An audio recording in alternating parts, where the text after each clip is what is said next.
Não, não. A gente vai pular isso daqui e a gente vai ver o do Eleazar rapidão.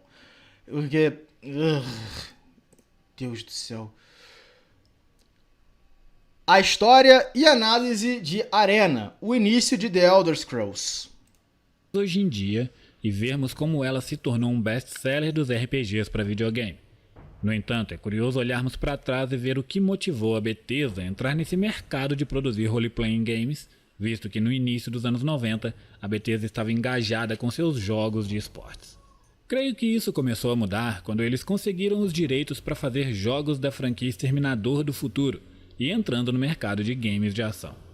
Porém... Eric é contra Nanatsu no Taizai? Eu sou. Eu sou.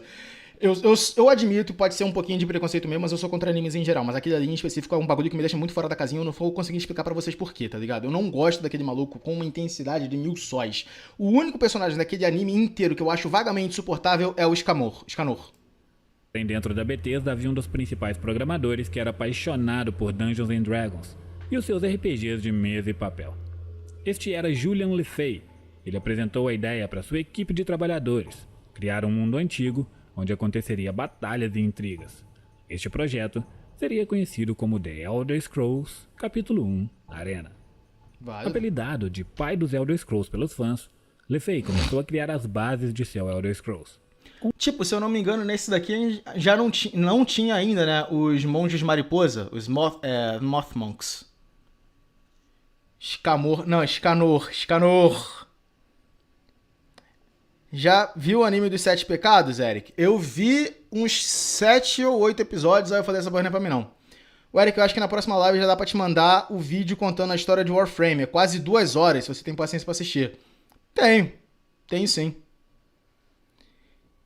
Eu convenci o Eric a entrar no servidor de Gilberto. Sim. E aí facilita um pouquinho a vida. Escamor, sim, o que escama. É o que escama os outros, exatamente. Me sinto representado. É igual o Beelzebub de Trans Crusade. Eu me sinto representado por ele. Um conceito central sendo batalhas. Hogwarts Legacy tá de graça. Hogwarts Legacy de graça ainda tá caro. Lefay começou a criar as bases de seu Elder Scrolls, com um conceito central sendo batalhas de gladiadores, ambientado em um mundo de fantasia medieval. Daí o nome do jogo, Arena. Em sua ideia inicial, o jogador escolheria um time para representar, sendo uma dessas opções um grupo chamado os Blades. Esses que, como sabemos, mais tarde se tornariam os espiões e guardas-costas pessoais do Imperador. Quando começou o desenvolvimento, a Bethesda, junto de seus desenvolvedores, viram que havia potencial para que aquilo escalasse de uma maneira que se tornasse mais que apenas um jogo de gladiadores. Se inspirando em uma grande variedade de jogos da época, que eram muito populares nos Estados Unidos, os clássicos RPGs de... Acho que os Elder Scrolls ganham um lore só em Skyrim. Não, o bagulho dos monges mariposa é de antes, né não? Jurava que era de antes. De primeira pessoa, conhecidos como os Dungeons Crawlers, que consistia em explorar e varrer dungeons intermináveis, onde cada vez mais profundo, mais difícil e mais valioso era a exploração. Lefay então pensou em adicionar um mundo explorável e gigantesco com suas próprias cidades, guildas, pessoas, comércios e uma lore envolvente, onde o jogador estaria livre para vivenciar o plot principal ofertado pelo game ou apenas se aventurar pelo mundo em busca de trabalho, aventura, tesouros ou exploração. Em 1992, isso não era apenas ambicioso, mas para muitos dentro da Bethesda, isso era impossível. Cara, com a tecnologia de limitação da época, isso seria praticamente impossível, mano. É uma parada absurda. Só sei que a lore do título da franquia é meio tardia. Provavelmente. Se você pegar os principais consoles da época, o Super Nintendo e o Mega Drive, eles passavam longe de conseguir emular um jogo com tamanhas ambições. Porém, a Bethesda acreditou em Lefay e o trabalho continuou. Quando a equipe já tinha um ano de trabalho em cima de Arena, um jogo foi lançado que mexeu com as bases dos produtores de Lefay. Este jogo era Ultima Underworld, The Stygian Abyss.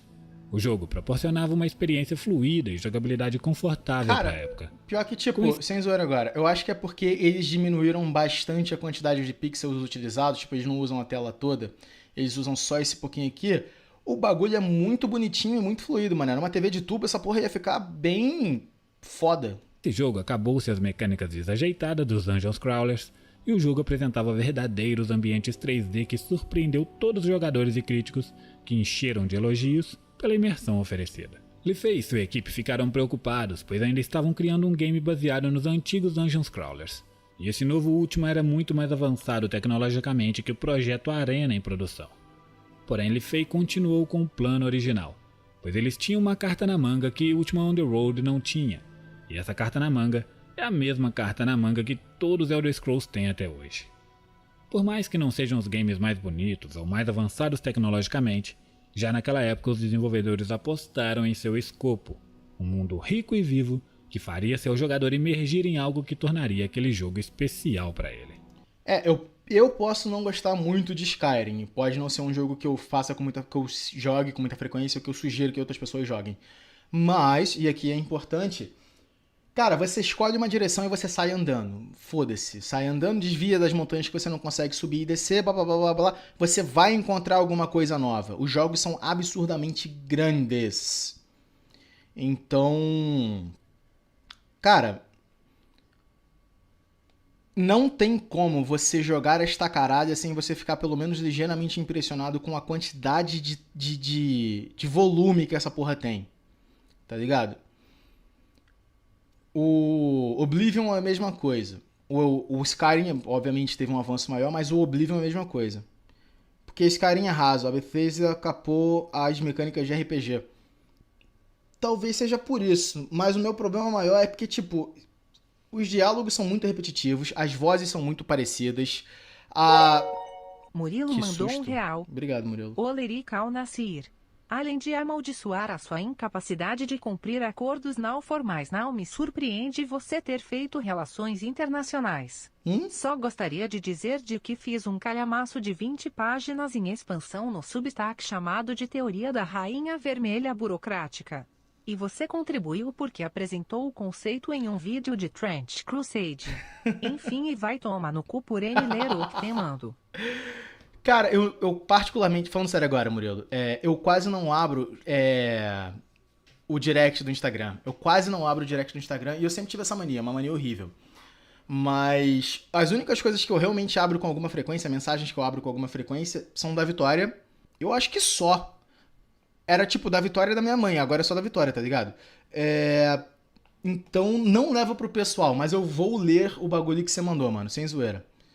Eu tava ocupado nos últimos dias, principalmente porque eu tava escrevendo pra caralho com relação a 2 textos de Trench Crusade, o texto de Darkest Dungeon, um texto que eu tô fazendo sobre a apresentação de todos os personagens, de todas as facções, de Warhammer Fantasy. Aí agora, junto a isso, tem o resumo da Odisseia em 15 minutos. A Odisseia é uma caralhada de coisa que acontece e eu tô querendo diminuir de 15 pra 10. Então eu tô cortando e cortando e cortando e relendo e cortando. Então por causa disso, eu acabei, tipo, não conseguindo fazer uma parada que eu já não fazia muito, menos ainda. Arena apresentava o continente de Tamriel e as suas diversas raças. Skyrim não é tão raso, ele só de lore tem... só de lore em livros tem 3 hobbits. Sim, mas o que acontece? O problema não é só os livros. Alguns daqueles livros ali já são de outros jogos também. O problema é que, tipo, quando você fala com os personagens, eles repetem muitas mesmas coisas. As questlines são relativamente curtas. Tipo, você vai de Zé Ninguém, a mestre, a pessoa que fala com a Sithis. Você vai de Zé Ninguém, o enviado particular de Northern pra Terra. Você vai de Zé Ninguém a basicamente o cão favorito de Irsine. Tudo isso juntando os 3 em 18 missões. 21 missões. Apesar de ser nova em criar esse tipo de... Peraí, rapidinho. Isso aqui é importante. Isso aqui é importante porque pode salvar a vida de alguém. Eric, como eu convenço a minha irmã a não fazer relações internacionais? Mostra literalmente qualquer vídeo do canal e fala: você vai fazer relações internacionais? Você vai ficar esfarelado igual este filho da puta. Continente de Tamriel e as suas diversas raças.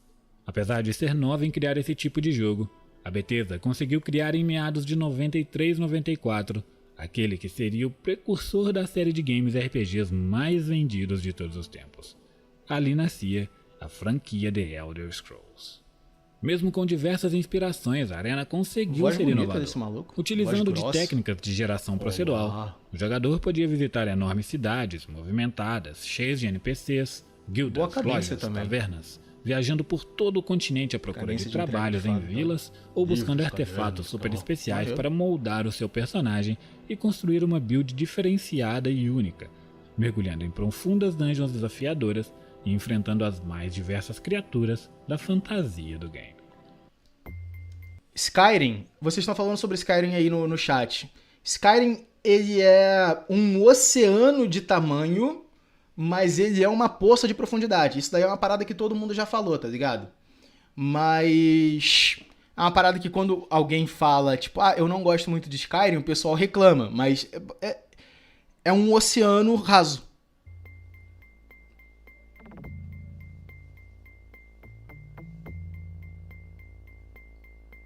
Se tem uma coisa que toda franquia Elder Scrolls é mestre em fazer é sinfonias e boas músicas que referenciam seus jogos. E por mais que seja antiga, não deixa de ser uma melodia que gostamos de ouvir. E a Arena, é claro, deu o pontapé inicial com Clair Obscur. Clair Obscur ganhou o que agora? Melhor narrativa, não?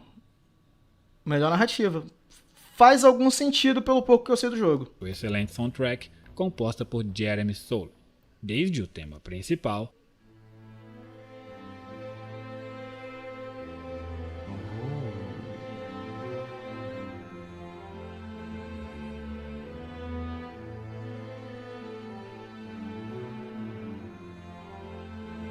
Tá, o Black 579. O que você pode falar pra sua irmã pra convencer ela a não fazer relações internacionais? Yuri Fink mandou R$10. Obrigado, irmão. Boa noite. Boa Infelizmente, isso é todo o apoio que posso dar no momento. Não, eu no agradeço. futuro farei mais doações pro Rato Chifrudo. Eu agradeço e os meus credores no banco também. Murilo mandou R$1. Então lê aí em live Rato Judeu. No off. Você não vai ler e nem ver o vídeo de Berserk. De novo. Eu vou expandir o texto. Não, eu vou ler, eu vou ver o vídeo. Provavelmente não agora porque eu tô no meio desse. Mas, tipo, pode ficar tranquilo. Haverá a sua leitura. Sem zoeira agora, Murilo. Eu te sacaneio bastante, você me sacaneia bastante, mas eu confio muito no teu potencial intelectual. Você é um cara que parece inteligente e bem articulado. Eu gostaria de ler o que você escreveu, eu quero ler o que você escreveu, e eu lerei o que você escreveu, e provavelmente eu vou responder você com relativa facilidade. Mas, mais uma vez, eu já deixei de responder gente por, tipo, 20 dias, 30 dias, tem tipo 1 mês e meio que eu tô devendo uma resposta pra gente relativamente importante. Eu esqueço de responder, tá ligado? Todo o atenta do mundo não tem me ajudado ultimamente.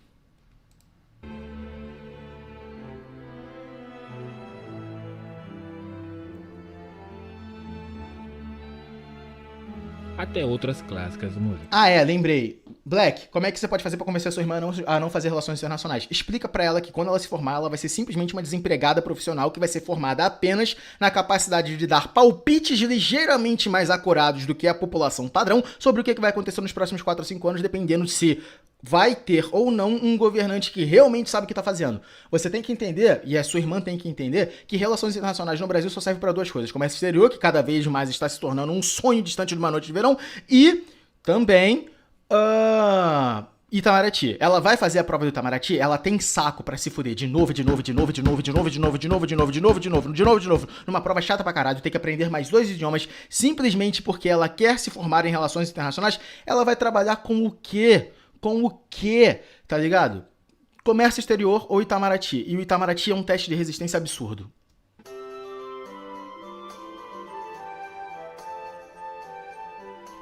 Pera aí.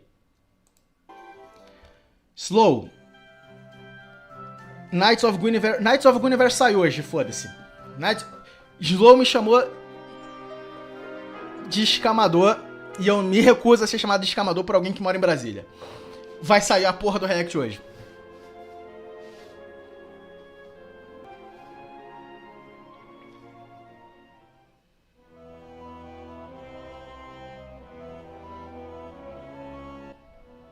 Porém, o que mais me impressiona no áudio de Arena é o clima de tensão do ambiente, que é excepcionalmente bem Mas a música é tratado. boa mesmo. Você fica tenso de verdade ao explorar as dungeons, seja com os diversos barulhos de portas ou monstros. ou com aquele clima de um lugar vazio, mas que a qualquer momento irá aparecer algo ou alguém para te matar. Arena com certeza trata isso com perfeição. Na versão CD do game, também contávamos com as dublagens de Jay Gartard e Ria Silmain. Essa versão o áudio está muito melhor trabalhado, o que é um plus a mais. E a voz de Jay Gartard, diga-se de passagem, é asquerosa, assim como o próprio personagem. But you have made a fatal mistake. Ria Silmain and her feeble powers are no protection for you. Cyberpunk? Não. Elder Scrolls.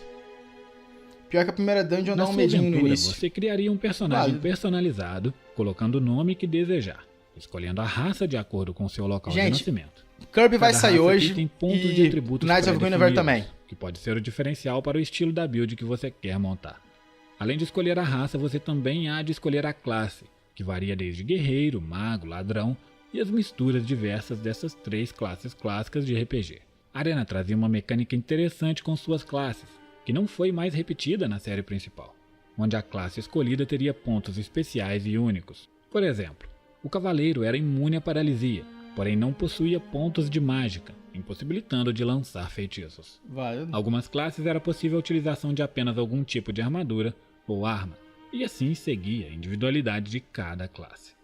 Além disso, o criador de personagens contava com os pontos de atributos que governavam o quão poderoso seria o nosso herói.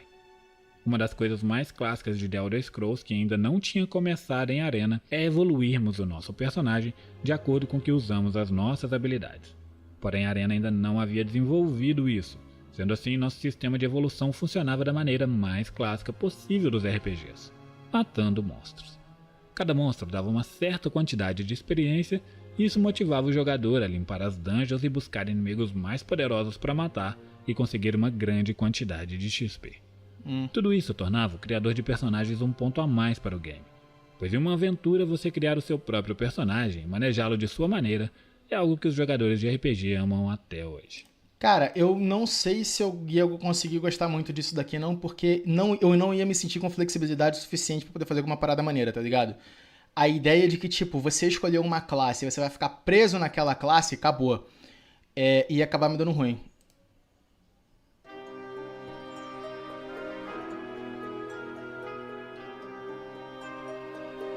Essa talvez seja uma das coisas mais interessantes e mais inacreditáveis desta revisão de Arena em 2020. Peraí, tá tocando a música da série Devil May Cry, ao invés de... Peraí, eu quero entender uma coisa. Tinha chance de Cyberpunk, o anime de Cyberpunk, ganhar alguma coisa e jogaram o prêmio pra Devil May Cry? Porque se for isso, é putaria.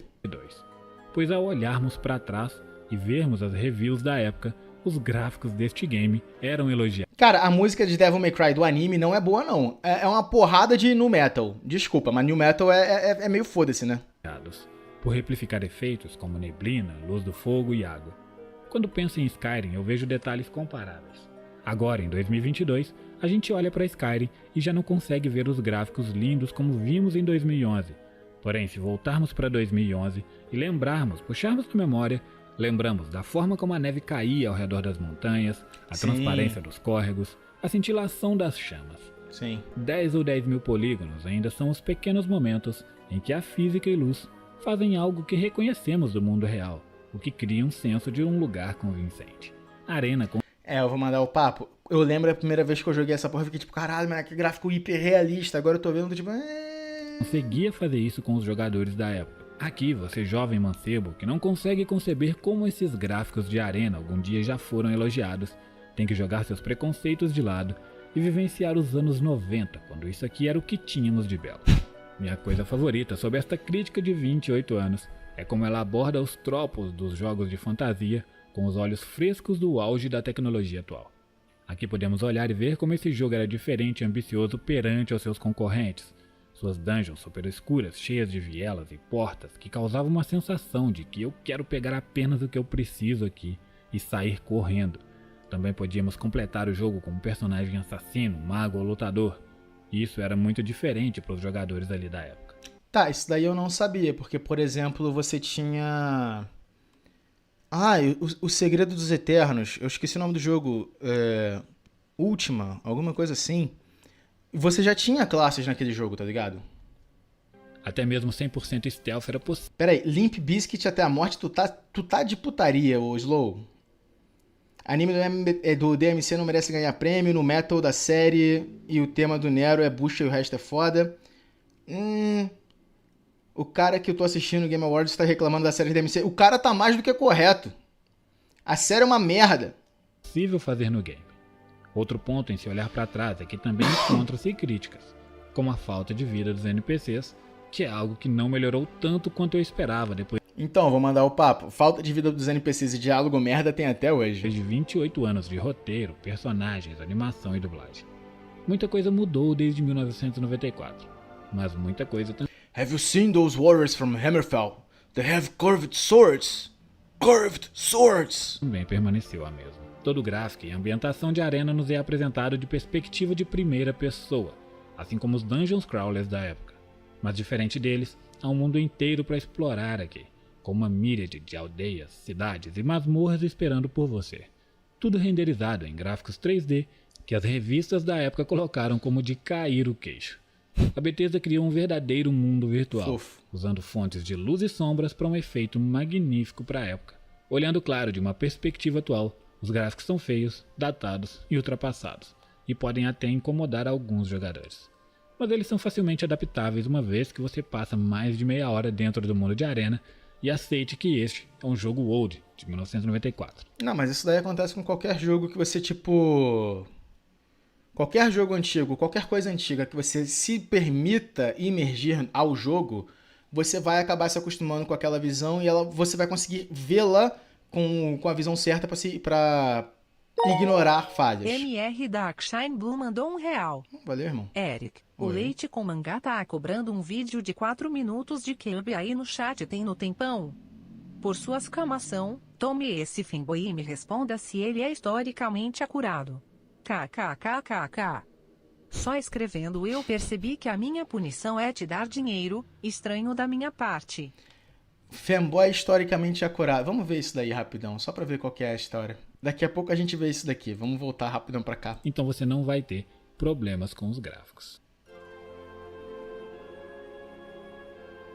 Deve ser tão O antigo que precisa de principal emulador ponto na pra se máquina jogar virtual pra um game virtual. é gostar de Provavelmente. jogá-lo. Eu sei que muitos já zeraram algum jogo apenas pela história ou para platinar e colocar mais um na sua lista. Mas você há de concordar comigo que se a jogabilidade não for boa, a experiência se torna uma tortura. Sim. Arena vai fazer isso com a maioria dos jogadores de hoje em dia, pois a sua jogabilidade é de um tempo totalmente diferente, onde os inputs são datados, seu sistema de combate onde você tem que segurar o botão direito do mouse e balançar o mesmo como se fosse sua arma também é datado, seguido de uma dificuldade de gameplay Cristo. alta para os padrões atuais. E se você tem críticas à jogabilidade de Arena, eu provavelmente vou concordar com todas elas. Mas uma coisa é certa, não é impossível de se jogar como muitos dizem. Uma vez que você dominou os controles, o jogo começa a fluir um pouco. Aí vem aquela pergunta. Eu recomendaria você jogar Arena hoje em de dia? fudido. Eu já vou te Gentil, dizendo que ao jogar pagão, Arena, prepuciado. Gente, esse quadrinho, que quadrinho é esse, gente? Vocês estão falando... É famoso essa porra? Tu vem falar mal de Nu Metal, tá falando mal de Linkin Park, sim. Limp Bizkit, sim. Slipknot, sim. Korn, sim. E System of a Down? System of a Down eu passo paninho. Prepare-se para se frustrar. Mas se você for capaz de superar um momento de aprendizado, talvez você consiga terminar esse raro jogo da Bethesda. As revistas da época em nenhum momento reclamam da jogabilidade ou diz algo negativo sobre ela. Isso mostra que os jogadores em 1994 estavam habituados Segurar a esse o tipo mouse de e mecânica, chacoalhar o o que mouse justifica como a se opção da fosse a minha Bethesda por espada. As revistas ainda elogiam as opções que incrementam a jogabilidade. Eu ia como perder você cabelo, estar a mané. Eu ia destruir perder cabelo monstros com real. sua espada, e do nada você puxar o seu livro de feitiços e castar uma bola de fogo. Ou até mesmo se esgueirar do início ao fim, buscando as peças do Cajado do Caos do jeito mais Você é um fanfiction herege maligno. Não, gente, não. Olha só. Vocês vão me desculpar, mas Limp Bizkit é uma merda. Slipknot é outra merda. Qual é o nome do outro? God bless us everyone, we are broken people living... Linkin Park. Linkin Park eu não gosto. Não vou dizer que é uma merda, mas eu não gosto. Mas, meu irmão, Slipknot é uma merda. E isso dava infinitas possibilidades para a jogabilidade. Uma das builds mais fortes utilizadas em Arena é mesclar a furtividade com feitiços. Isso mesmo, a Arena também trazia um criador de feitiços que você podia criar as mais diversas Skyrim, a melhor build até hoje é você ser um arqueiro furtivo. magias para lhe auxiliar em sua aventura. Seja feitiços de dano, cura, furtividade ou utilidade como levitar ou destruir paredes. Esse criador de feitiços é tão forte que possibilita os mais diversos exploits para ser... Meu irmão, vocês podem falar que eu sou um herege, vocês podem falar que eu sou um pagão, vocês podem falar isso e aquilo outro, mas vocês não podem falar que eu tô errado. detonar a Arena. Outra coisa interessante é que a Arena Slipknot introduzia as é um facções ao cocô. game, como a Guilda dos Magos, onde criávamos os feitiços.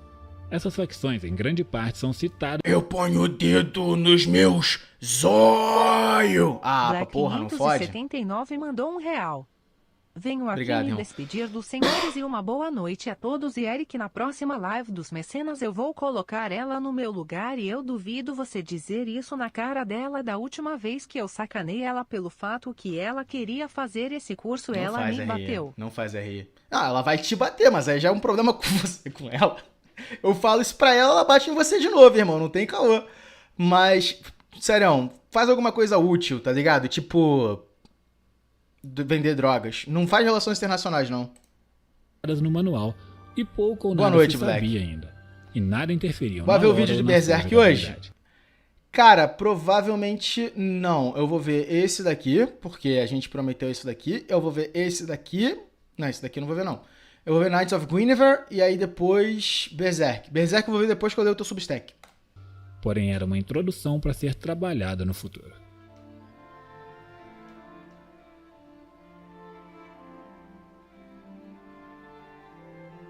Todo mundo sabe que o world building e a lore da franquia Elder Scrolls é algo megalomaníaco. Sim. A Arena introduziu o grande continente de Tamriel, suas províncias, suas cidades, o Império Septim. Portanto, podemos dizer que a lore de Arena é fantástica, certo? Na verdade, não. Para falar a verdade, a lore de um RPG é o que deixa ele marcado em nossos corações. Quando se joga um RPG de mesa, ou até mesmo um game, os momentos memoráveis vêm daquelas partes épicas da história. Porém, a lore de Arena Pera aí, Warhammer no evento? Tá tendo Warhammer no Game Awards? Ou tá? é apenas um pano de fundo clichê para justificar Total War é uma série baseada... Vamos lá. Ah, caralho, foda-se. Eu não vou conseguir dormir se eu não explicar por que eu acho que isso é uma péssima ideia. Então eu vou explicar agora, porque senão eu não vou conseguir dormir. Total War é uma série baseada em grandes blocos de infantaria, hand to hand, melee, corpo a corpo, tendo que se enfrentar e o posicionamento é extremamente importante. Warhammer 40k, qualquer coisa que dependa pesadamente de ranged, de coisas de longo alcance, você vai ter uma quebra desse formato, a não ser que você, a não ser que você desenvolva toda uma nova motriz, todo um novo engine, todo um novo motor, tanto gráfico, quanto de física, quanto de controle de dano, quanto de posicionamento, quanto questão de flanqueamento, vai dar merda. Já estava dando merda, já estava fraturando muito no Três Reinos e no Total War Warhammer 3. O Total War Warhammer Fantasy, faz algum sentido porque o Warhammer Fantasy envolve grandes blocos de infantaria se batendo cara a cara.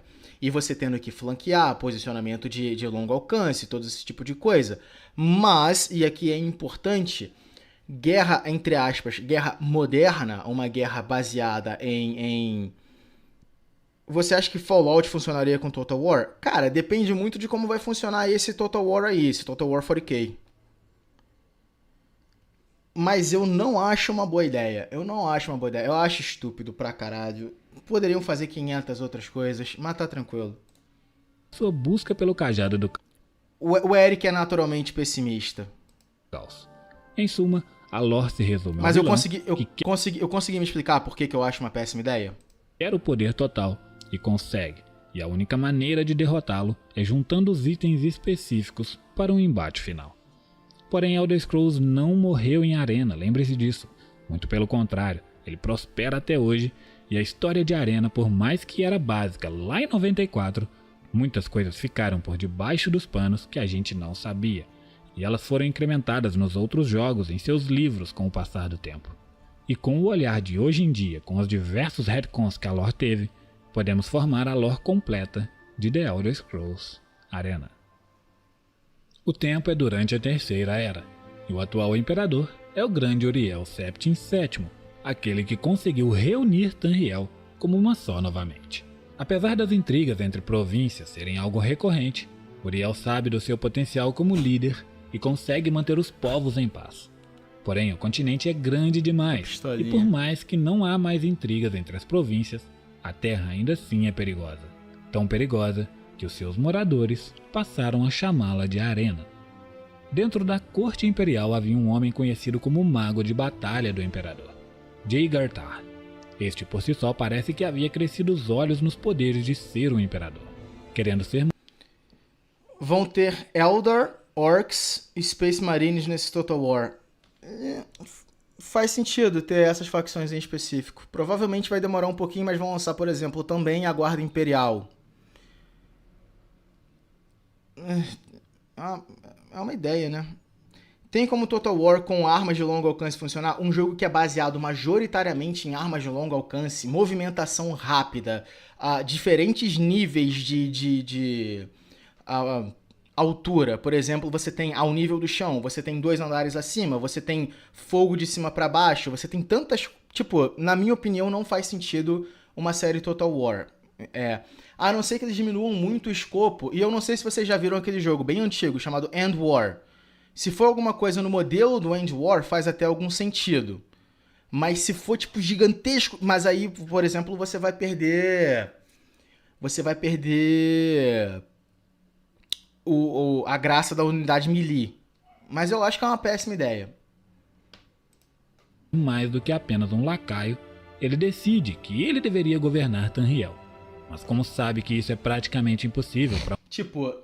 Vai ser um lançamento desastroso e com muito feedback, muito choro e ranger de dente das comunidades. Talvez, e é só um talvez, o jogo fique bom em 4 anos depois do lançamento. Para um elfo vindo de nenhuma casta politicamente poderosa, o mesmo decide fazê-lo por meio da magia. Jaeger Tarn teria que simultaneamente se passar pelo imperador e tirá-lo do caminho sem levantar nenhuma suspeita do resto da corte. Sendo assim, ele diz ao imperador que precisa viajar para estudar e aprimorar o seu conhecimento. Porém, seu aprendiz Ria Silmane ficaria em seu lugar até o seu retorno. Tarn então deixa a cidade imperial rumo a Morrowind, onde o mesmo... Eles podem usar um modelo do Man of War, funciona para jogos desse estilo, bastante unidades e armas de fogo de longo alcance. Beleza, mas aí como é que você vai lidar, por exemplo, com o fato de que unidades de moleques, de orcs... Você tem gigantescas unidades absurdas e enormes. E aí você tem, quando a gente trata dos Space Marines, grupos de 8, 10, 12 no máximo. E os Orcs são 30, 50, 60 por unidade. E os Eldar, que tipo, se você tiver 12 em uma unidade, caralho, aquela unidade é grande, hein? Entendeu? É muito díspare. E os Eldar, eles não são fortes porque eles tancam, eles são fortes porque eles desviam. É difícil de acertar. No momento que tu acertar, acabou a luta. Mas eles são difíceis de acertar. Não sabia de um artefato poderosíssimo que daria corpo a todos os seus planos. Morrowind é uma província diferente de todas as outras. Porém, em plena Terceira Era, 3 séculos após ser anexado ao Império Septim, muitas semelhanças podiam ser vistas entre o Império e Morrowind. A rainha Barenzia, ou Barenzaia, é uma figura de suma importância para toda a sua nação e diplomacia de Morrowind para com os Septins. Casada com o general... Eu lembro vagamente do texto dela em Skyrim. Symmachus, o rei de Morrowind e ex-general do exército imperial, ela comandava Morrowind da capital Mournhold. Porém, Barenzia não nutria nenhum amor por seu marido, e seu casamento era apenas uma conveniência política perto de seus amores em sua juventude. Eu lembro muito de confundir ela com a Apotema. Symmachus e Barenzia sempre tentaram ter filhos, porém nunca tiveram sucesso. Um dia, durante as habituais ausências prolongadas de Symmachus, Barenzia conheceu um misterioso bardo. Essa figura única e arrojada, conhecida apenas como Nightingale, cantava sobre aventuras e lindas histórias de heroísmo por toda Tamriel, de uma forma que Barenzia nunca tinha ouvido. Ela se sentiu inexplicavelmente atraída por ele. E os dois... Murilo, quando você manda link no chat, às vezes o link não vai. Tem que tomar cuidado justamente por causa disso. Ficaram muito próximos. Barenzia estava apaixonada. Nightingale então diz que se os dois trabalhassem juntos, eles poderiam ter tudo o que sempre desejaram. pois nas profundezas de Mournhold... Porra, confundi a Barenzia com a Apotema? Sim, não tipo no que elas fizeram, mas às vezes eu chamava uma pelo nome da outra, quando eu tinha que falar alguma coisa sobre elas, principalmente quando eu tava conversando com um primo meu, que a gente jogava Skyrim junto. Eu acabava trocando o nome de uma pela outra, não tipo no que elas fizeram ou na personalidade delas. Estava a trombeta da invocação, e tudo que eles precisam fazer é recuperá-la, e todos os seus desejos se tornarão realidade. Boa noite, Emily, tudo bom? Passar pelos guardas não foi o problema para a rainha e seu companheiro. Em pouco tempo, o bardo encontrou a passagem que queria, e ali havia uma linda estátua de adamantio segurando um martelo sob a bigorna. Nightingale então começou a sussurrar encantos, e a estátua ganhou vida, que se despedaçou em duas, revelando o tesouro que ali estava escondido. Não era a trombeta da invocação, e sim... O que estamos vendo? Estamos vendo a história e a análise de Arena, o primeiro Elder Scroll. Aqui é a história... Ai, caralho! E aqui foi a análise. Um cajado exalando poder.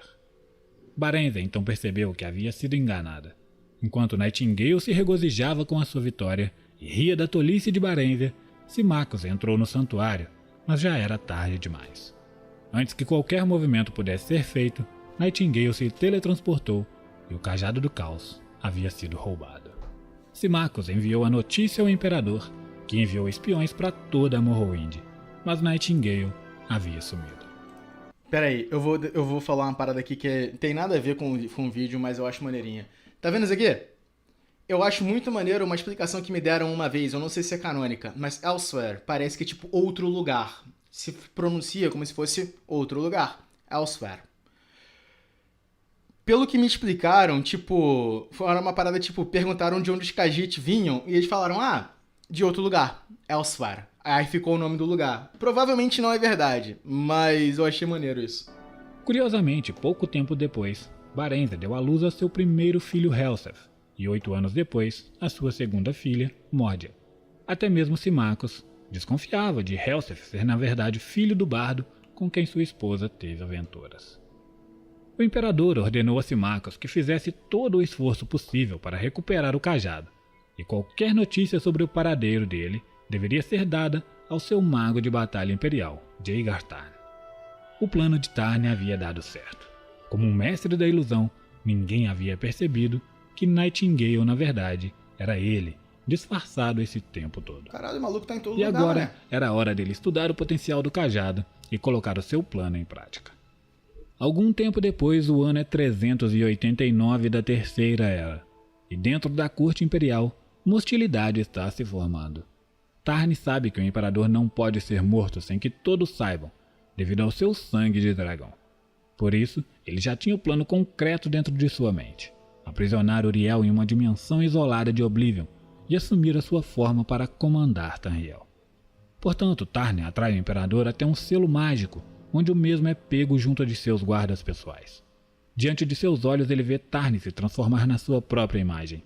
Jaeger então convoca um grupo de lacaios demoníacos que se transforma na sua guarda pessoal. O cajado do caos entra em ação, criando um portal e banindo Uriel para Oblivion. Sendo incapaz de destruir este poderoso artefato, Jaeger Tarn lança um feitiço que desmonta o cajado em 8 pedaços e espalha os fragmentos nos lugares mais profundos e desolados de Tamriel. Foi um plano perfeito, executado com perfeição. Tarn teria escapado ileso se não fosse por sua aprendiz Ria Silmaine. Ela viu toda a cena e pretendia informar ao Conselho Ancião a sua traição. Porém, Jaeger Tarn... Matheus mandou R$5. Obrigado, irmão. Oi, fofo. E o Divinity? Eu não vi o trailer de Divinity.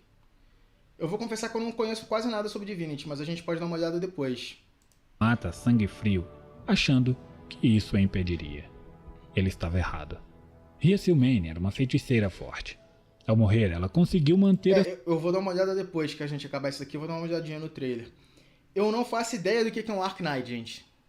Sua alma no plano mortal. Porém, ela não conseguia se mover para longe do seu local de morte. E ali ela esperou por um longo e bom tempo. Até que ela sentiu a presença de alguém nos calabouços imperiais. Ela então precisava encontrar uma maneira de libertar aquele prisioneiro e então entrar em contato com ele e fazer dele um herói. Enquanto isso, em Morrowind, a relação da província com o Império andava de mal a pior. As taxas e os impostos aumentaram drasticamente. Symmachus suspeitou que isso pudesse ser uma retaliação do imperador pelo seu fracasso em proteger o cajado do caos. Bem provável. Para conseguir manter as demandas imperiais, ele aumentou as horas de trabalho e os impostos dos cidadãos de Morrowind, e até tirava os fundos da coroa de Morrowind para dar ao Império. No entanto, as demandas imperiais não diminuíram, e continuavam a chegar, e o povo de Morrowind começou a ficar inquieto. Temendo uma revolta do seu próprio povo, Symmachus enviou a sua família para a capital imperial, tanto para a proteção da sua esposa e filhos, quanto para demonstrar que confiava no imperador, enquanto tentava manter a paz em sua casa. E Hel, politicamente é uma manobra esperta. Eu não sei se eu conseguiria ter esse sangue frio de fazer, mas é uma manobra esperta. Eric, quando vamos ver filmes em live? É uma excelente pergunta. Provavelmente quando eu tomar vergonha na cara e procurar um outro serviço aonde jogar o vídeo, porque aí a gente vai poder ver o vídeo com relativa tranquilidade. Me tiraram do universo de Skyrim e me mandaram pra esse mundo. Tá rolando uma promoção boa na saga Assassin's Creed na Steam. O Eric deve ter vontade de mandar o Uriel pro Oblivion também de vez em quando. Não, eu gosto do Uriel, cara. Eu gosto do Uriel. O Uriel e o Murilo, apesar de me estressarem de vez em quando, eu imagino que eu estresso eles de volta também, pelo menos um pouquinho, acontece. E eu acabei simpatizando com eles. O Murilo principalmente. E o Uriel também não é ruim, não. Elsef, que era o herdeiro de Mournhold, também precisava ser apresentado ao imperador. Ao serem chamados na presença do imperador, Barenza já sentiu que havia algo de errado. Barenza havia conhecido muitos Septins durante toda a sua vida. Provavelmente ela tenha conhecido todos os imperadores da dinastia Septim. Porra. Uriel Septim VII ela já havia se encontrado algumas vezes, porém dessa vez ela não sentia ele como um Septim. Ele era frio e distante, sem nenhuma dignidade que ela estava esperando. Barenza então instintivamente se lembrou da última vez que foi enganada. Então ela se lembrou de Nightingale. Ela então resolve testar o imperador, para ver se o mesmo estava enganando também. Ela começou então a contar uma história de quando Uriel ainda era um garoto e Symmachus e ela foram convidados para jantar no Palácio Imperial, e de como ela e Symmachus estavam honrados em serem os únicos convidados aquela noite, além, é claro, do amigo de Uriel, Justin. Ela então comentou que era uma pena saber que Justin havia morrido pouco tempo depois desse jantar. De fato, foi a resposta dada pelo imperador. Ainda não gosto de falar dele. Isso havia matado a charada. Barenza sabia que Justin na verdade era um amigo imaginário que o jovem Uriel insistia em trazer para as refeições. Além disso, Justin era uma amiga imaginária de Uriel, e não um garoto. Justin é um nome de garota? Ok. A pessoa sentada no trono com certeza era uma farsa. Barenza tinha provas conclusivas para si mesma de que Uriel havia sido deposto secretamente e que essa era a causa do conflito que havia se estabelecido com os impostos em Morrowind. Mas o que ela faria com essa informação? Ninguém jamais acreditaria. Não adianta de nada você virar e falar, não, então o imperador lembrou errado uma coisa que aconteceu quando ele era criança e isso me faz acreditar que ele seja um impostor. Ninguém vai te levar a sério, meu irmão, ninguém vai te levar a sério. Ainda mais considerando que você é uma estrangeira, vinda de um terreno que acabou meio que sacaneando o imperador pela perda do negócio, e você é uma estrangeira, que tá lá como que todo mundo sabe que você tá lá de refém. Acreditaria nela. Ela estava sozinha com seus filhos na cidade imperial e correndo mais perigo do que Symmachus poderia prever. Com a situação em Morrowind piorando a cada dia, ela não poderia voltar para casa. Infelizmente, ela estava presa. Pouco tempo depois de se encontrar com o imperador, Barenza foi abordada por um mensageiro. O menino trouxe uma carta do rei Edward de Wayrest, um dos reinos de High Rock, solicitando uma reunião com a mesma. Enquanto esperava em seus aposentos, Barenza recebeu notícias de casa. Um golpe havia acontecido em Morrowind. Os guardas de Mournhold viraram a casaca e se tornaram rebeldes. O líder rebelde havia tomado o trono e Symmachus estava morto. Edward chegou e, surpreendendo Barenza, o rei Breton chegou já dizendo que o imperador era falso e que precisava da ajuda de Barenza, que tinha um longo histórico de amizade com os Septins para ajudá-lo. Tá, mas como é que ela vai saber, por exemplo, que esse cara aqui não é um traidor enviado por este cara aqui para comprovar que ela sabe que esse cara na verdade é um traidor? Edward parecia desesperado e implorou para que ela acreditasse nele. Barenzier, com um sorriso de esperança, disse que não havia necessidade dele implorar a sua crença. Ela também sabia. Ela estava disposta a fazer o que fosse preciso para acertar as coisas e vingar o pai de seus filhos. Edward então explicou como ele sabia que o imperador era falso e que ele tinha um plano. Edward era um rei que tinha profundo conhecimento do plano espiritual e em vida o mesmo conversava Eliezer nos muito. mandou R$1. Na moral, nunca tinha reparado que o último imperador Septim e o nosso otaku com a foto do Denji. Nunca deixarei essa piada morrer kkkkkkkkkkkkkkkk. Muito sobre esse tema com a antiga aprendiz de Tarn, Rhea Sealmain. Após a morte de Sealmain, ela conseguiu entrar em contato com seu antigo amigo e com isso ela contou tudo o que havia ocorrido no Palácio Imperial ao Bretão. Sealmain já havia selecionado um campeão para destruir Tarn, porém ele estava definhando nas masmorras imperiais. A atenção de Tarn precisava ser desviada para que o campeão fosse libertado. Barenzier, ao ouvir sobre os acontecimentos no palácio da boca de Edward e sobre Tarn estar possuindo o cajado do caos, ela sabia naquele momento que tudo o que estava ocorrendo... Calma aí, Claire Obscure ganhou o quê de Death Stranding? Melhor se deu devido direção? à sua tolice em acreditar no bardo Nightingale. Ela então se sacrificaria se fosse necessário para reparar o que estava acontecendo. Pouco tempo depois, o imperador convoca Barenzier ao seu quarto. Inesperadamente, o imperador se revela para Barenzier como bardo Nightingale, e em sua mente doentia ele diz que a amava e que ela poderia ser a sua rainha, da mesma forma como um dia ela amou Nightingale, e que ele ainda podia ser Nightingale se ela quisesse. Ele a cortejava enquanto ela jogava com ele o jogo desse flerte, se fazendo de difícil. E esse jogo de cortejo e flerte foi acontecendo durante o passar do tempo. A pobre Barenzier até sentia nojo de Tarn, porém ela sabia que precisava fazer o que era necessário. Nesses encontros, Barenzier conseguiu a chave da masmorra imperial do campeão de Rhea Sealmain e subornou um guarda para que colocasse a chave lá e o libertasse. E para você ter uma ideia, é só neste momento que começam as nossas aventuras em The Elder Scrolls Arena. Meu Cristo. Finalmente Rhea Sealmain nos contata em nossa cela e nos conta tudo o que está acontecendo, e nós somos a sua última esperança. Ela diz que abriu um portal dentro das masmorras imperiais que vai nos levar à nossa província natal, e que temos que encontrá-lo para sair da masmorra. Barenzier continuava seus encontros com Tarn, que por mais que ela queria evitar, ficavam mais quentes para que Tarn não pudesse perceber seu real interesse. E nisto ela começou a ler o seu diário e encontrou a informação da primeira parte do Cajado do Caos. Ela então passava a informação para Edward, que consequentemente passava para Rhea Sealmain e a mesma transmitia para nós, o seu herói. A primeira parte do cajado estava em Fengler, uma antiga fortaleza de Hammerfell, construída pelos anões há muito tempo. Porém, os mesmos foram expulsos por uma grande Wyrm que tomou Covil para si.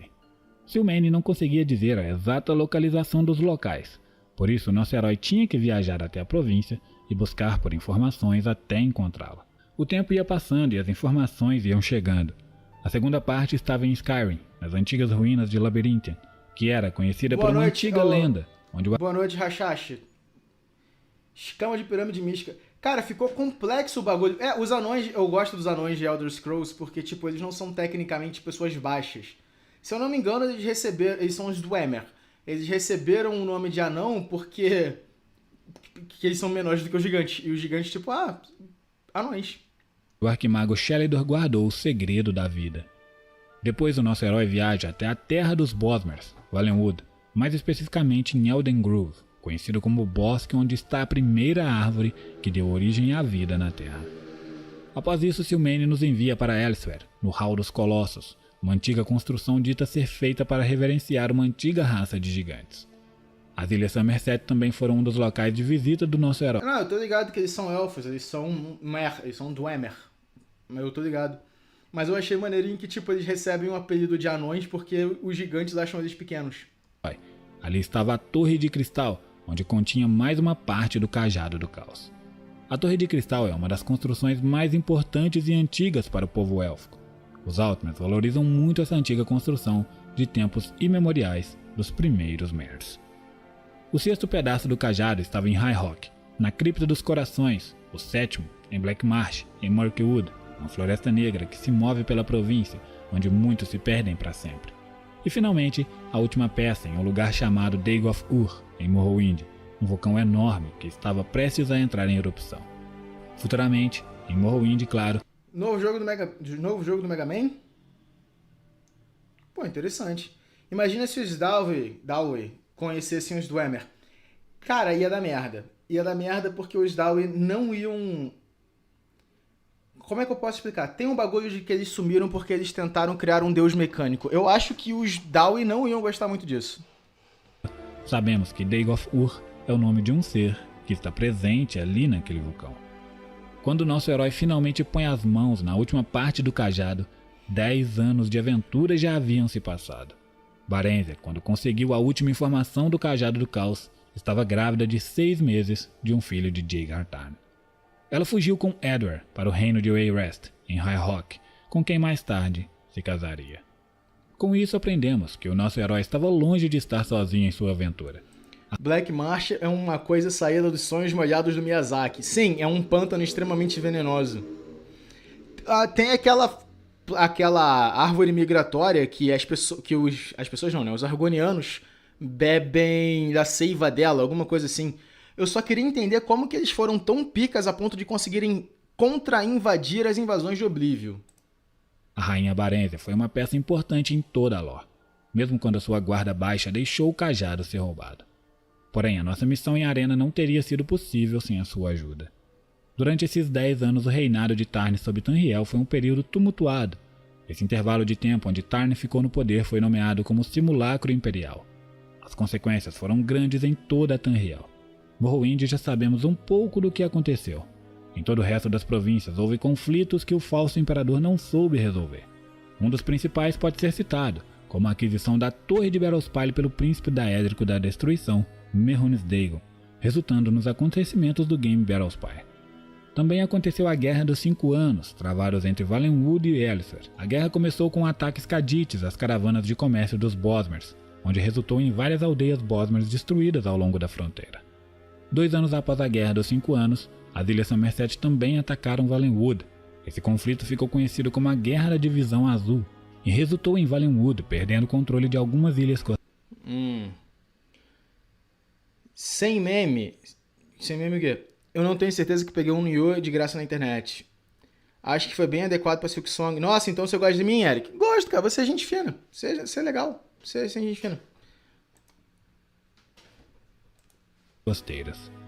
No norte, Skyrim, High Rock e Hammerfell também entraram em conflito, resultando na Guerra de Bendrimac, onde Skyrim conquistou territórios adentro das duas províncias. Uma revolta de escravos da Casa Dress perto da fronteira de Morrowind fez com que uma guerra se iniciasse entre Morrowind e Black Marsh. Apesar de ser uma guerra curta, essa conhecida como a Guerra de Arnesia foi uma guerra muito sangrenta. Ou seja, durante o governo de Jaeger Tarn, Tamriel realmente foi uma arena. Muitos indícios apontam na incapacidade de Tarn como governante. Outros alegam que esses conflitos foram causados propositadamente pelo mago. Mas tudo isso ainda é desconhecido. Mas o que é conhecido é que se Uriel estivesse no poder, esses conflitos teriam sido apaziguados antes mesmo de começar. Com sua grande capacidade política e mão de ferro em comandar as grandes legiões, Tamriel esteve em paz em sua grande parte do tempo em que o mesmo esteve sentado no trono. Mas finalmente o mandato de Tarn sobre Tamriel está para acabar. Sem meme, não sobrou nada pros Bosmer. Cara, sabe o que me deixa puto? É porque os Bosmer têm aquela parada da caçada selvagem, onde quando eles são invadidos, eles podem se transformar em... Quando eles estão sendo invadidos dentro de Valenwood.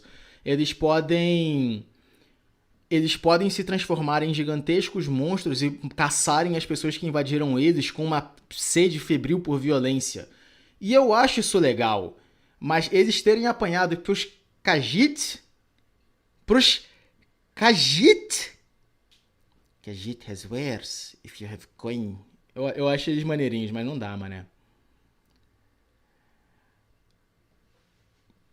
Sobrou nada pros Bosmer. Isso aí me deixa puto. O Eric gosta até de mim, vai gostar de você.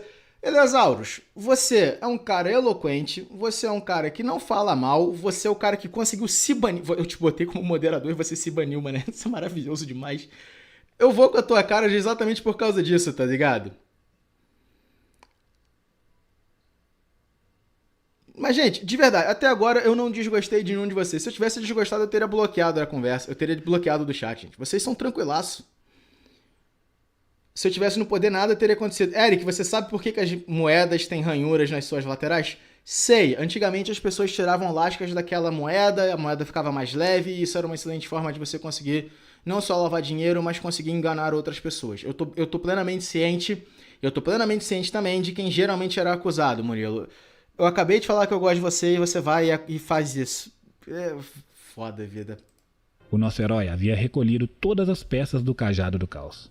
Ressilmane então aparece uma última vez e revela que, embora o cajado esteja completo, mais um item é necessário para abrir o portal e salvar Uriel. Eu falei, nossa, Jaeger eu gosto Tarn do havia Murilo. Aí o fundido a Murilo vai energia e do fala cajado dessa em um porra, outro na moral, artefato cara, poderoso, toda vez isso, a cara, Joia do Fogo, a gente elogia, a que gente dá também um serve passo como um pra frente, aí o cara receptáculo dá da dois força passos pra vital de trás. Tarn. No momento em que tocássemos o cajado na joia, toda a força vital de Tarn acabaria o destruindo por completo e libertando o Imperador. No entanto, a batalha final ainda seria difícil, pois Tarn estava protegido no Palácio Imperial com toda a sua guarda. Ressilmane então usa suas últimas forças para lançar uma ilusão sobre nós, para que possamos passar despercebidos pela guarda do castelo. Depois de passar despercebido... Adinael Fernandes, eu não sei quem fazia isso. As pessoas acusavam a comunidade judaica de fazer isso. Sem provas, é preciso lembrar. Pelos guardas, descemos para as entranhas do castelo. Ali lutamos contra poderosos liches invocados por Tarn, até chegar ao grande vilão. Tarn sofre ferimentos críticos na luta que se seguiu, porém antes do golpe final ao vilão, ele ergue uma barreira mágica que o protege de todos os ataques físicos e mágicos. Esse é o momento em que nosso campeão ergue o cajado do caos e toca a Joia do Fogo. Tarn então grita em pânico, mas é tarde demais. O nosso herói é o vencedor. O cajado começa a girar em volta da joia de uma maneira estranha, até que um portal se abre e o Imperador e sua guarda saem de lá. Jaeger Tarn está derrotado, e Uriel Septim VII está de volta ao trono. E como agradecimento máximo ao seu salvador, aquele herói seria eternizado como campeão eterno. O breve mandato de Tarn como governante foi um momento difícil para Tanriel. Porém, com Uriel de volta ao trono, o Império começou a se recuperar em ascensão e prosperidade. Algumas perguntas ficam na nossa cabeça, como o que aconteceu com o campeão eterno. A resposta é que ninguém sabe. Assim como os outros heróis, eles tendem a sumir no mundo. Talvez ele, assim como o agente, tenha sido enviado pelo Imperador a resolver assuntos por outra parte de Tanriel ou do mundo. O tempo enriqueceu a história de Arena, de uma maneira em que ela se tornou uma das melhores da série. Arena é um jogo super importante para a franquia, e que em sua época era inovador. Porém, ele envelheceu mal e é pouco conhecido pelos fãs da saga.